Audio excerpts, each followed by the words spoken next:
دیکھو سورہ کہف جمعے کے دن فضیلت ہے نا، تو وہ جمعے کی رات کو تہجد میں پڑھ لو سورہ کہف، فضیلت بھی حاصل ہو جائے گی اور نماز کا ثواب بھی مل جائے گا۔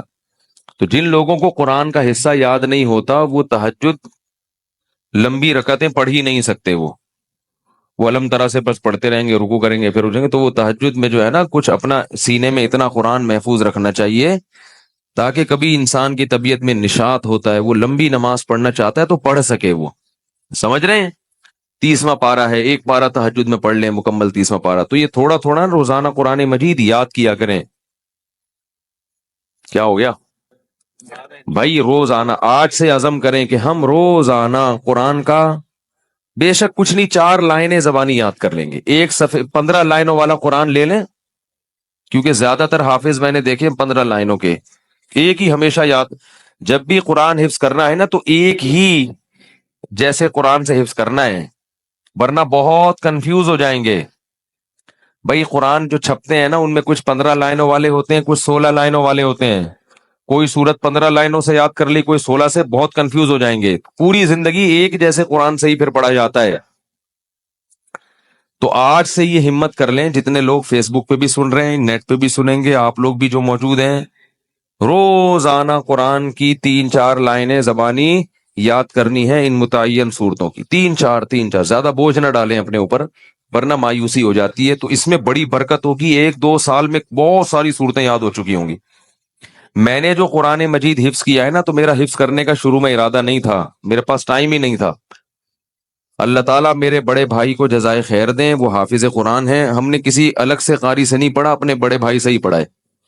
تو وہ ہمیں روزانہ سب بہن بھائیوں کو لے کے صبح صبح بیٹھ جاتے تھے فجر کے بعد، اور ہمیں انہوں نے پڑھانا۔ قاعدہ تو میرے والد صاحب نے پڑھا دیا تھا، نورانی قاعدہ، اور کچھ دعائیں یاد کرا لیں، باقی بڑے بھائی نے پھر قرآن پڑھانا شروع کیا۔ تو جب میرا قرآن ختم ہوا تو انہوں نے کہا کہ اب کچھ صورتیں یاد کر لو، تو مجھے سورہ کہف یاد کرا دی۔ تھوڑی صبح دے بیٹھتے تھے 15 منٹ 20 منٹ آدھا گھنٹہ روزانہ، باقی پھر اسکول جانا ہے باقی کام ہوتا، بس روزانہ اتنی دیر بٹھاتے تھے۔ تو وہ روز تھوڑی تھوڑی صورتیں یاد کر کے بہت ساری صورتیں یاد ہو گئیں، تو پھر مجھے حفظ کرنے کا شوق پیدا ہو گیا کہ یار جب اتنی ہو گئی تو پورا یاد کرو قرآن۔ تو میں نے بہت تھوڑے سے عرصے میں طلب علمی کے دوران الحمدللہ حفظ مکمل کیا ہے، پڑھائی کے دوران۔ تو ایک دفعہ ذوق پیدا ہو جائے گا نا تو پھر خود مزہ آئے گا، خود لطف آئے گا اس میں۔ تو سورہ کہف بھی مشہور سورت ہے جو پڑھی جاتی ہے۔ نبی صلی اللہ علیہ وسلم نے فرمایا جو سورہ کہف کی جمعے کو تلاوت کرے گا، جمعے کی رات کو بھی کر سکتے ہیں تلاوت، ایک روایت میں جمعے کی رات کا بھی تذکرہ ہے، تو آپ نے فرمایا کہ وہ دجال کے فتنے سے محفوظ رہے گا۔ کہف عربی میں کہتے ہیں غار کو۔ اس میں 2 بلکہ 3 واقعات ہیں، 2 تو بڑے ہی دلچسپ ہیں۔ پچھلی قوموں میں چند نوجوان تھے جو ایمان لے کر آئے،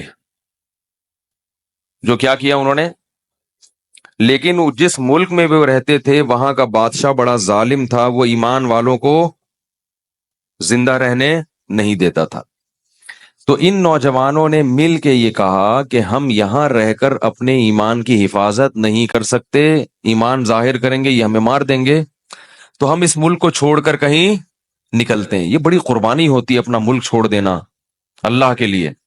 ہمیں چھوڑنے کی ضرورت اس لیے نہیں ہے کہ ہم چھوڑ کے جائیں گے کہاں، یہ بڑا مسئلہ ہے نا۔ تو ہم یہیں رہ کے دین پر عمل کریں، اور الحمدللہ اللہ کا شکر ہے اتنا ہے کہ جو کرنا چاہے تو عمل کر سکتا ہے۔ تو انہوں نے کہا کہ اب ہم کیا کرتے ہیں، یہاں سے نکلتے ہیں۔ اب اللہ نے دیکھو ان کے ساتھ کیسی رحمت کا معاملہ کیا۔ اصل میں یہود و نصارہ اس واقعے کو جانتے تھے، تو وہ نبی کی نبوت کا امتحان لے کے لیے انہوں نے نبی سے یہ واقعہ پوچھا کہ اصحاب کہف کا کیا واقعہ ہے۔ یہود و نصارہ تو جانتے تھے، ان کی آسمانی کتابوں میں بھی تھا، تاریخ سے بھی نقل ہوتا چلا آ رہا تھا نا، بڑا دلچسپ واقعہ تھا۔ تو یہ چیزیں تو پھر سینہ بسینہ نقل ہوتی ہیں، لیکن یہ واقعات مشہور تھے مدینہ میں جہاں یہود و نصارہ رہتے تھے، اہل مکہ کو ان چیزوں کا علم نہیں تھا۔ تو انہوں نے نبی کا امتحان لینے کے لیے پوچھا کہ اصحاب کہف کا کیا واقعہ ہے، تو اس پر اللہ تعالیٰ نے سورہ کہف نازل کی، اور بتایا انہم فتیۃ آمنوا بربہم، چند نوجوان تھے جو اپنے رب پر ایمان لائے۔ اکثر توبہ کی توفیق جوانی میں ملتی ہے، چاہے گناہوں سے توبہ کرنی ہو یا کفر سے توبہ کرنی ہو۔ میں نے بوڑھوں کو بہت کم دیکھا اسلام قبول کرتے ہوئے، بلکہ دیکھا ہی نہیں۔ جتنے میں نے غیر مسلم مسلمان ہوتے ہوئے اپنی زندگی میں دیکھے ہیں وہ سب کیا ہوتے ہیں؟ جوان، حالانکہ اس وقت مزے اڑانے کی عمر ہوتی ہے۔ تو پتہ یہ چلتا ہے کہ جوانی میں توبہ آسان ہے، بڑھاپے میں توبہ مشکل۔ کیوں؟ جوانی میں جیسے گناہوں کا جوش ہوتا ہے تو گناہ سے بچنے کا جذبہ بھی جوانی میں ہی پیدا ہوتا ہے، کیونکہ جوش کا ہونا ضروری ہے، گناہ کے لیے بھی اور توبہ کے لیے بھی۔ کیا ہو گیا بھائی؟ بھائی ایک آگ بھڑکتی ہو نا جسم میں، گناہ کی بھی آگ بھڑکتی ہے، اور گناہ سے توبہ کے لیے بھی جذبہ چاہیے۔ بڑھاپے میں جذبات کیا ہو جاتے ہیں؟ ٹھنڈے، نہ گناہ کا وہ جذبہ رہتا ہے اور نہ گناہ سے توبہ کا وہ جذبہ رہتا ہے، لہذا نیوٹرل ہو جاتا ہے۔ بس جس حال میں جوانی گزاری اسی میں رہتا ہے، کہتا ہے چھوڑو اب کیا توبہ کرنی، بس آرام سے مجھے زندگی گزارنے دو، مرنے دو آرام سے، چاہے وہ کافر ہو یا گناہگار ہو۔ اس لیے یہ نہیں کہ بڑھاپے میں توبہ قبول نہیں ہے، قبول تو بڑھاپے میں بھی ہے، مگر بڑھاپے میں توبہ کی توفیق ملتی نہیں ہے۔ تو اس لیے جوانی میں ہی توبہ کر لو، اور اسی سال کر لو، اور اسی رمضان میں کر لو، اور اسی اعتکاف میں کر لو، اور ابھی کر لو۔ شیطان کہے گا کل عید کے بعد کروں گا، پہلے 2-4 فلمیں دیکھوں گا عید کے بعد جو نئی نئی ریلیز ہوں گی ہیں، اور پھر جو ساری مستیاں اپنی پوری کروں گا، نکالوں گا، مزے اڑاؤں گا، پھر کیا کروں گا؟ تسلی سے آخر میں توبہ کر لوں گا۔ جس نے یہ سوچ کے توبہ کو ڈیلے کیا، مؤخر کیا، اس سے بڑا بے وقوف دنیا میں کوئی نہیں ہے۔ ایسا نہیں ہوتا، کرنی ہے تو کرو ابھی۔ اللہ تعالیٰ توبہ کی توفیق دے۔ آج رات اٹھ کے نا اللہ سے خوب گڑ گڑا کے مانگے، اللہ جتنے گناہ تھے ہم نے چھوڑ دیے، بس ہمت کرو، ہمت کے بغیر دنیا میں کچھ بھی نہیں ہوتا۔ تو ان نوجوانوں نے کیا کہا بھائی؟ ہمت کرتے ہیں، فتیہ، قرآن کیا کہہ رہے ہیں؟ نوجوان تھے، فتن کی جمع فتیہ آتی ہے۔ تو انہوں نے کہا کہ بھائی وَإِذِ اعْتَزَلْتُمُوهُمْ وَمَا يَعْبُدُونَ إِلَّا اللَّهَ فَأْوُوا إِلَى الْكَهْفِ، چلو یہاں سے بھاگ کے کسی غار میں پناہ لیتے ہیں، وہاں جا کے سوچیں گے کہ کل کرنا کیا ہے، اگلا پلان کیا، ابھی تو یہاں سے نکلو، یہاں رہ کے کچھ نہیں ہو سکتا۔ انہیں کیا پتا تھا کہ ان کی اس قربانی پر اللہ ان کو کیسا نوازنے والا ہے۔ اللہ بڑا شکور ہے، اللہ کا ایک نام ہے شکور۔ شکور پتہ ہے کسے کہتے ہیں؟ قدردان۔ آپ تھوڑا کریں اور وہ نوازے بہت زیادہ، اس کو شکور کہتے ہیں۔ تھوڑی قربانی آپ دو گے مگر وہ نوازے گا بہت زیادہ، اللہ ایسا کرتے ہیں۔ تو یہ نوجوان نکل کے گئے ہیں اور انہوں نے غار میں کیا کی؟ پناہ لی، وہاں بیٹھ چلے گئے، نیند آ گئی، سو گئے۔ ساتھ ان کا کتا بھی تھا، حفاظت کے لیے کتا رکھنا بولو بھائی جائز، بلا وجہ کتا رکھنا حرام ہے۔